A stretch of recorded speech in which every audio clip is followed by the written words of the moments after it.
Okay, so when we are trying to avoid certain temptations or complete a task that's in line with a long-term goal, we use certain self-regulation strategies. And so we've actually talked about a few of these already in the class, but not necessarily in this context. So I just want to go over a few.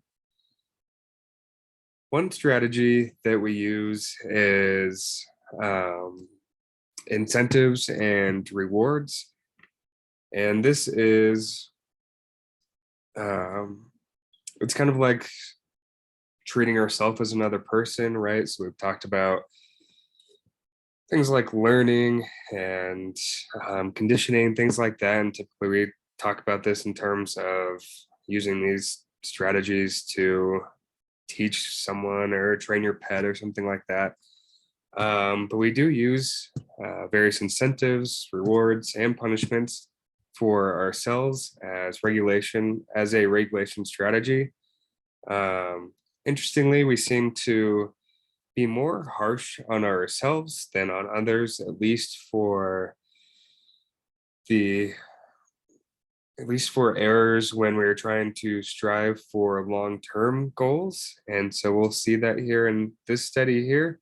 Um, the first figure, basically, participants had to abstain from sugar for either 6 hours or 3 days. And um, then participants either find themselves or others for a failure to do this. And we see that for others, there's a much greater fine for failing the abstinence for when in the 6 hour condition, right? And that's just because that makes sense because it's just easier, right? And so we think they should be able to do this. It's just 6 hours. So they get fined for that versus 3 days. That's pretty hard. So maybe the other people aren't as deserving of a fine here. For ourselves, however, we see the exact opposite effect, which is interesting. And this gets at how we punish ourselves for deviating from more long-term goals, right? Obviously, 3 days here, that's more long-term in terms of having to abstain from the sugar. That's more difficult. And for ourselves, for something that's more long-term and difficult, we probably need more incentive to do this thing. And so if we're looking at fine as a punishment in terms of um, incentives, right? A greater fine is a greater incentive. Um, and so we use greater incentives for this harder task of 3 days as opposed to just abstaining for 6 hours. We probably don't think that we need very much incentive um, for that. And getting at something relatively similar here is in this study, basically participants were told that they had to provide a hormone sample for a medical procedure. They were told that this would either be painful or wouldn't be painful, and they were told that the information that they would get from this procedure would either be important or not important. And we see the measure here is just postponement of a bonus. And so we see that people are much more likely to postpone for a longer period of time when there's going to be high discomfort. So it's going to be painful, right? Or at least they're told that. But they're also told that the information will be important. And so therefore, it's important for them to do this. But maybe they need a little bit more incentive to do it. And so the bonus is then postponed until the end, using that incentive as kind of a self-regulation strategy to get themselves to go and do this behavior. Another strategy that we have brought up relatively briefly, but it's goal shielding or counteractive activation. And so when we're acting towards one goal, we try to shield out, put the blinders on, or block out other things that might get in the way, certain temptations, right? We can also think of those as other probably more short-term goals, right? And interestingly, goal shielding seems to be the strongest, or at least very strong, during times of temptation. And this works in one direction. And so, what I mean by that is our goal inhibits the or shields against the temptation, right? And additionally, oftentimes, our temptation primes the goal. And so, it doesn't work both ways here. And what I mean by that is, um, let's say, for an example, we have this long-term goal of maybe for health reasons or whatever, we want to cut out sweets and sugars and fatty foods. And so if we are thinking about this goal, right, of cutting out these foods, then that is likely to inhibit and shield from temptations in the area. So if there's a cheesecake in the area, we'd probably be less likely to notice this cheesecake when thinking about the goal. Additionally, when we are thinking about the temptation, so the cheesecake here, that will oftentimes prime the goal that we have. And so if we see a cheesecake, or we might have thoughts pop into our head like, shoot, shouldn't do that. I have this goal. Um, and so, in other words, the cheesecake, then the goal of eating the cheesecake, that short term goal, right, isn't necessarily shielding against our long term goal of cutting out these sweets and maybe losing weight or whatever health goals we might have, which is why it's typically moving in one direction here. And this study kind of is a demonstration of that. And so participants were either presented with a goal and were told to identify temptation, or were presented with a temptation and we're told to identify a goal. And what we see is that participants are a lot slower to respond when they are presented with a goal and told to identify a temptation. And so this gets at the cheesecake and diet or health goals, right?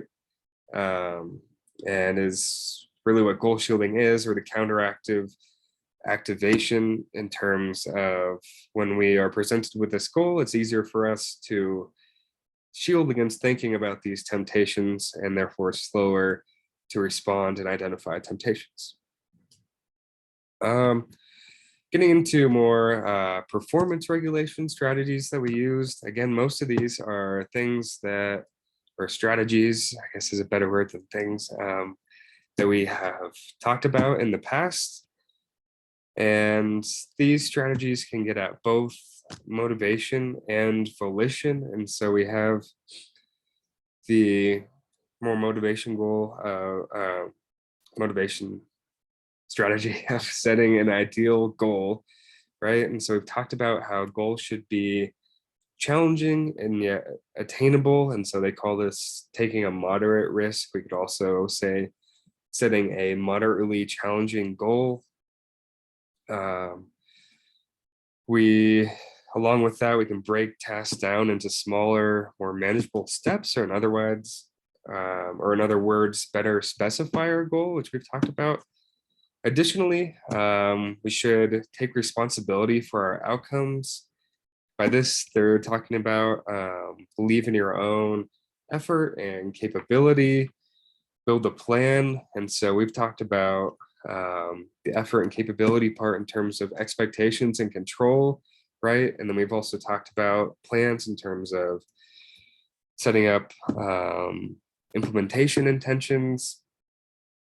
And yeah, one strategy though that we haven't talked about quite as much, but still seems to have some beneficial effects, is various behaviors for searching the environment. So things like asking questions, building models, so visualizing. And finally, we've talked about using feedback and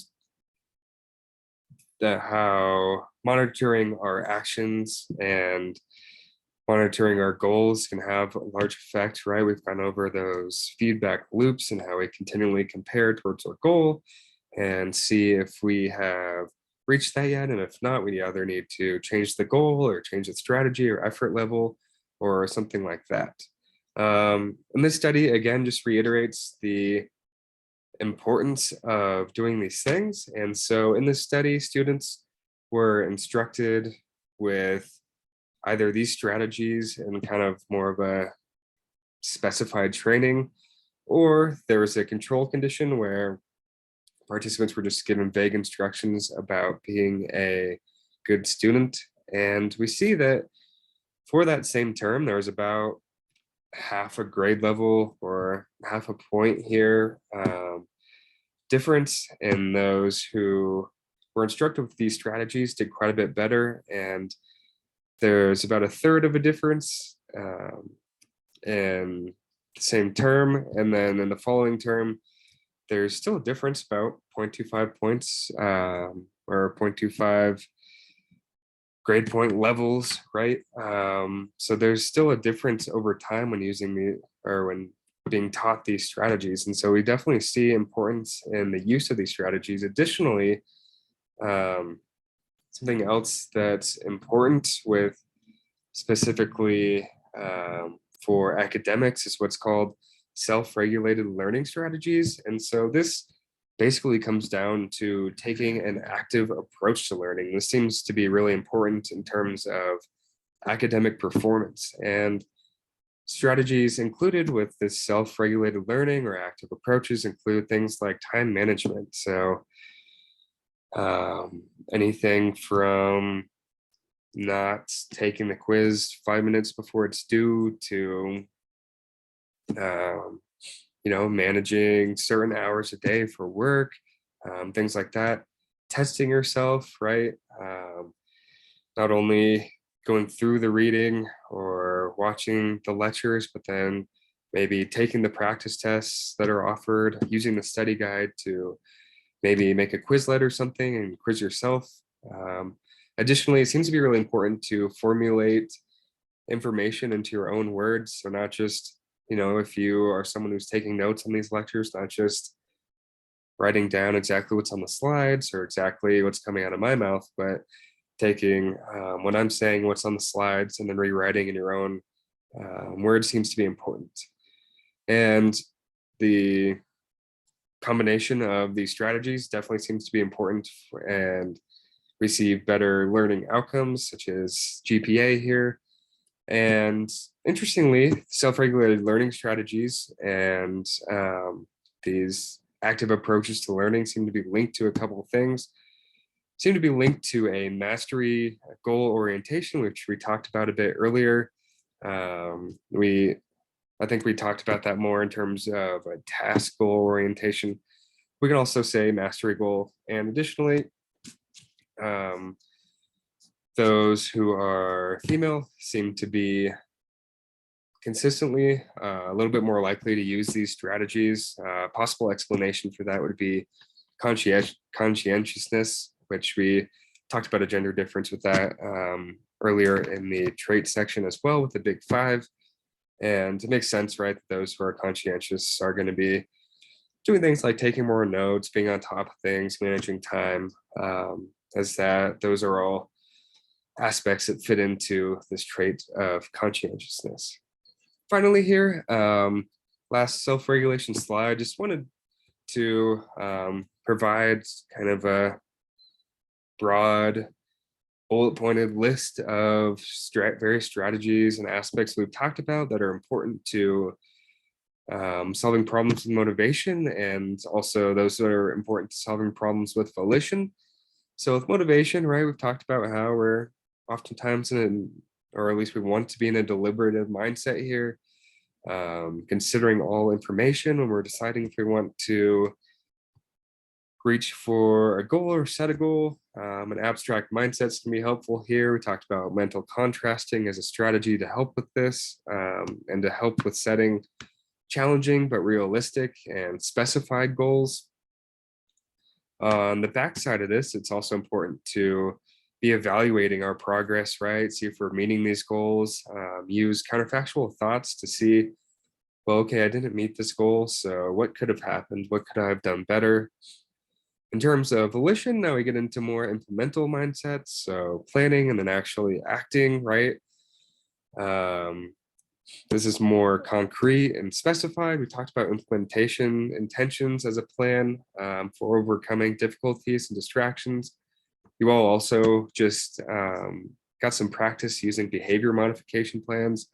So, that's totally up to you if that was something where you feel like that's helpful. I hope you keep using it in the future. If not, maybe try these implementation intentions or some of these other strategies that you feel like might be more beneficial for you.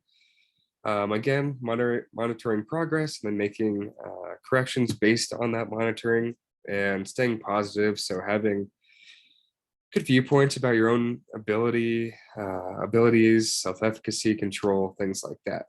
And yeah, that's it for this section. Next, we'll get into some discussion about resource models.